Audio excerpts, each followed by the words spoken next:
Aussitôt vacciné contre la Covid-19, Benyamin Netanyahou brandit fièrement son précieux sésame. Avec ce certificat d'immunité, le Premier ministre israélien devrait bientôt pouvoir se rendre à nouveau à des événements sportifs, des spectacles ou au restaurant. Des activités interdites aux non-vaccinés. Un passeport sanitaire comme préalable à tout retour à la vie normale. L'idée fait son chemin et en France, les avis sont partagés.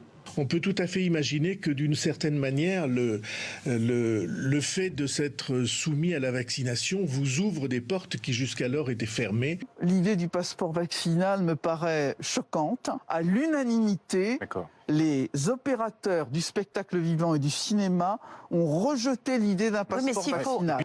Le concept séduit en particulier certains professionnels du tourisme. Ils n'y voient qu'une simple extension du carnet de vaccination jaune déjà imposé aux voyageurs dans certaines zones à risque. Mais cela soulève des questions.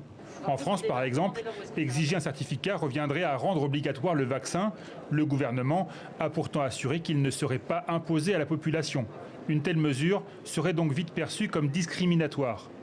Et en l'état actuel des connaissances, selon les autorités sanitaires, ce prétendu passeport n'offrirait aucune garantie. À partir du moment où un vaccin, on ne sait pas s'il bloque la transmission, ça n'a pas de sens. À mon avis, le sens de l'histoire. Le ministre français des Transports a lui-même écarté l'idée d'un passeport vaccinal pour relancer le transport aérien. Mais au sein même de l'Union européenne, d'autres pays comme l'Espagne plaident pour un certificat standardisé. Le Premier ministre grec voudrait donner aux personnes vaccinées le droit de voyager sans entrave, de préférence avant cet été, espérant ainsi sauver l'industrie touristique de son pays.